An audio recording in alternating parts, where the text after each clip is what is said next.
Good morning and welcome to Conversations with Kim. Today I have with me Courtney and Cathy from Walton Empowers. So, Courtney and Cathy, welcome. Thank you so much for joining me. Thank you. Thank you Thank for you for having having us. us. Yeah, so Walton Empowers, tell me, how did this get started? How long has it been in the community and how did it get started? So good morning, everyone. I am Courtney Wright. I'm the executive director of Walton Empowers Addiction Recovery Support Center, and Cathy and I started this back in January of 2020. So we have been open about 4 years now, and our mission is to service individuals that are struggling with addiction in the community through advocacy, training, education, and peer support services.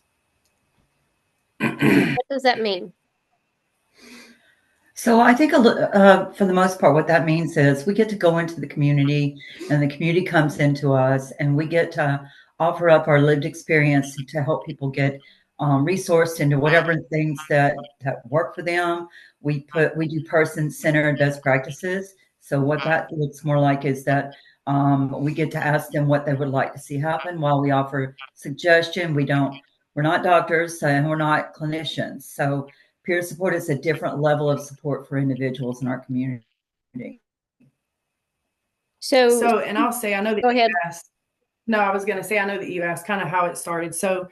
I'll just give a little personal backstory for me. I grew up here in Walton County. I was born and raised here my entire life. I started struggling with addiction at 12 years old.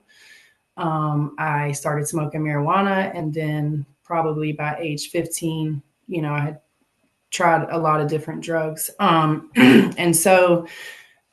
a young child, I didn't have any support. Both of my parents were using.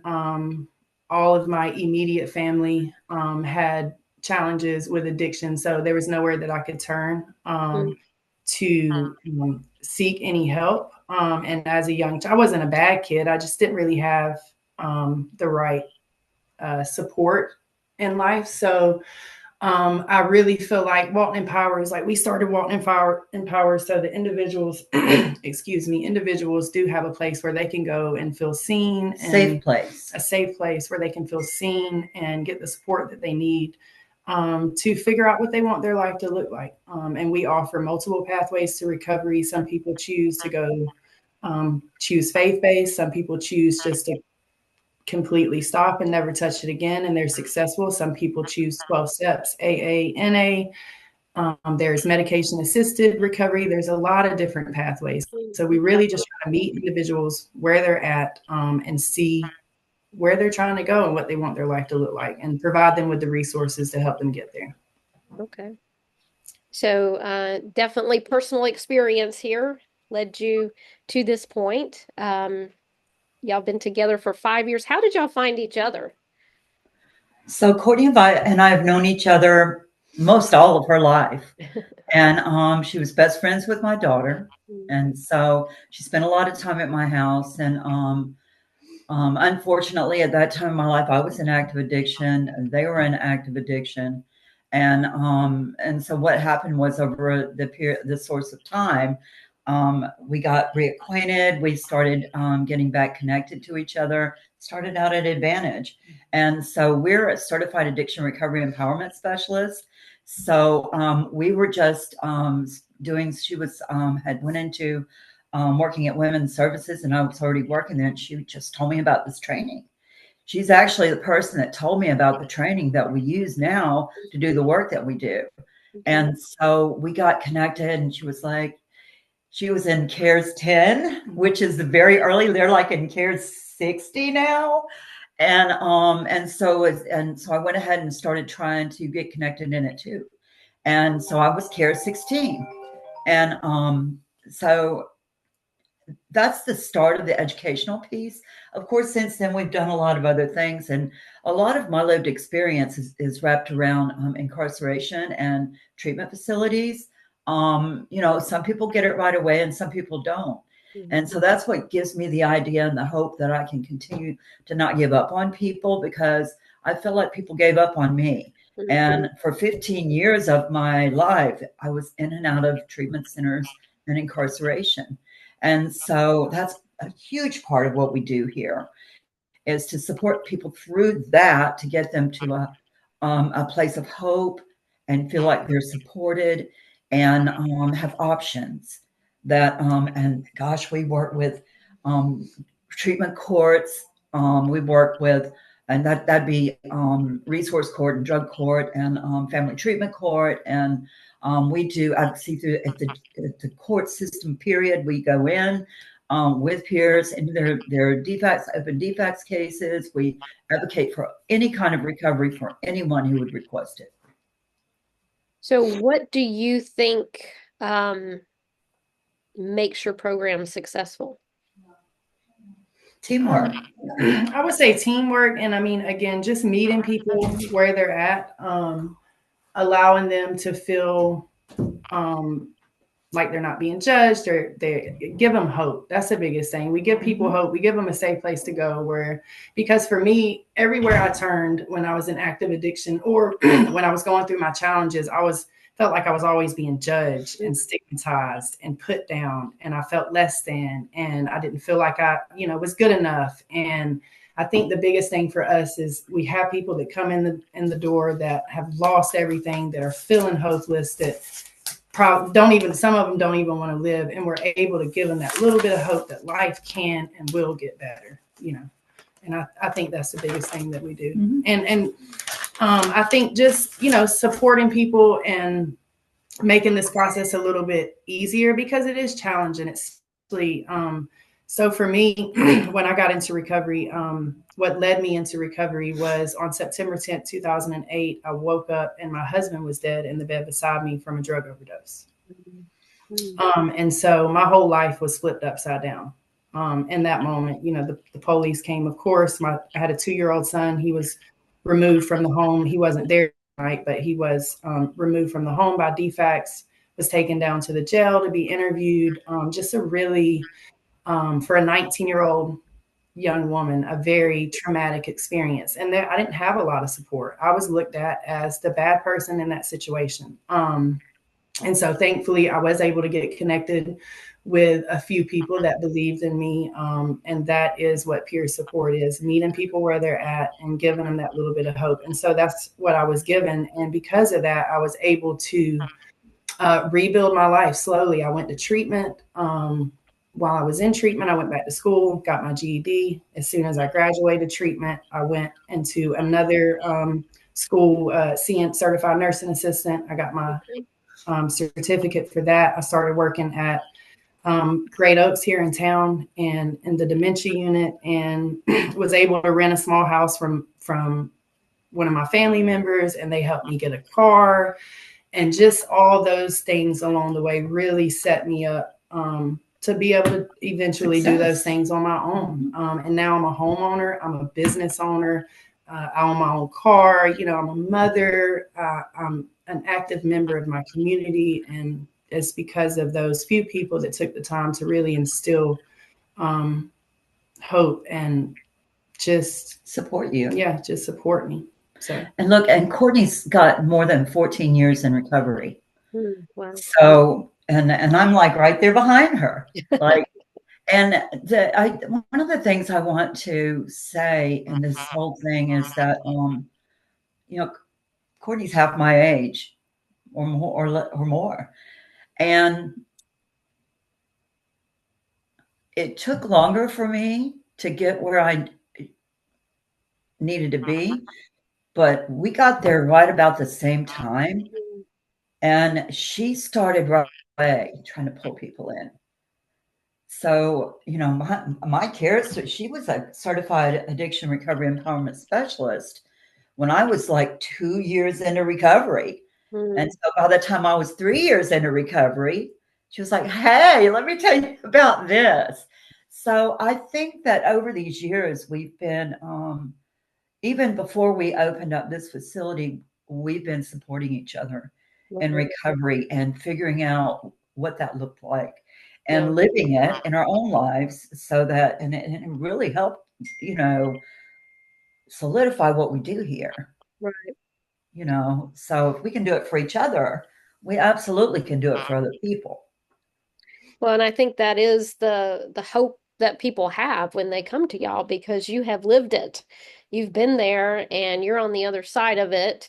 That makes you be a safe place and you understand the support that people need. So I definitely think that leads to your success. Now, you kept saying cares, and then I just heard you said what it meant. Do the numbers mean the years? So the numbers is just the academy. They Yeah. started, it's just Okay. how many academies they've had. So they usually train about 20 peer specialists in each academy. So I went through CARES 10, which was in about 2014. And Gotcha. Okay. that's what that is. I That follow is right in behind her. okay. Mhm. Okay. She's 10 and I'm 16. So, and it's funny for me because, you know, I'm literally about to walk into the amount of time that I was, in the worst part or the full, fledged active addiction as many years as I've been in recovery. So I feel like I'm halfway there, as it were, because, you know, I'll be celebrating 14 years too. Wow. That's And amazing. so, and 15 years was the hardest, most difficult, most traumatic of any time in my life. That is when I was, what, once I understood and knew what recovery was, getting there and staying there. I could get there pretty good, but I didn't know how to stay there. Mm, There yeah, was not a facility like this to gotcha. help me maintain my recovery. So, you know, I mean, it's that's a huge thing that we get to do. We get to help people maintain and see what it's like to live in recovery versus be in treatment. Not that treatment wasn't a huge part of my recovery, it was, but I didn't know how to live. And I mean, I'm not going to say when I got into recovery at what age, but I was not a young woman, you know. So I had all of this stuff that I had been doing for so long, Mm. and so change came was a little difficult. So if somebody is watching this and they have an addiction, or perhaps they know a friend or a family member and they're like, huh, I wonder if this would be a program for them. Do they just need to show up at your door, go to the website, call you? Like, what is the first step? And Facebook. All You of can the do all above. those things. I Okay. would say, And yeah, I'll put your phone number and your address and your website and all of that on the post when we get finished here. Did you start to say something, Courtney? I was just gonna say, yeah, Facebook, the website, our numbers are pretty public. So you can call the office phone, any of those ways. You can shoot us an email. We have our email address on the Facebook page. And we're not only there to support people who may be struggling with addiction, but also their family members. Yeah. We have a lot of family members that just need support and guidance on how to help their loved one that may be struggling. So we're able to help them as well. We have a text line in the jail, and also our community members have the text line number, so that it comes directly through to us. It is an in time text line, like it comes through my phone. It Okay. comes straight into their computers. So we have a lot of contacts like that that come straight through there, including our jail in reach program. And I know you take financial donations. Is there a wish list on your website, or are there other things besides financial donations that you need? I would say we're always accepting. We have a food pantry here, and we have a clothing closet that is open to the peers that we serve. So if you have any donations for food or Dry goods. clothing, yeah, dry goods, clothing, any household items, like nothing really big because we don't have anywhere to store it, but we do have families that sometimes are getting into a new house or have lost their house and are need new things. So we do take donations for little household things. We have great connections with the community in which we live, and so we get to work with Advantage and Ridgeview, and just to say a few, a lot of organizations where we get referrals and we do referrals. We get a lot of defects referrals, and so oftentimes these are homeless people that, you know, we get to help them get in and get housed through these other organizations. They'll come to us and they'll say, I don't have a place to go. And we'll say, well, let's see what we can do about figuring out how to get that set up. And those are the kinds of things that we're blessed to be a part of, you know. And so the household goods and things like that, these people are moving in and they don't have anything. Okay. Okay. So, speed round here at the end. Appreciate all of this information. What is something in your life right now that's bringing you joy? It can My be work related or outside of work. I would say my children, both of my kids, bring me the most joy. Yeah. You know, They bring me a lot of joy too. And I have a great family. I am a mother. I am a grandmother. I am about to be a great grandmother. Wow, So congratulations. that's pretty awesome to me. And we're opening up. We've got this new contract with Piedmont Hospital. I'm Oh, wow. super excited about that. So we're calling it Piedmont Walton Community Connections, and Okay. We we've may got have to talk about that another time. okay.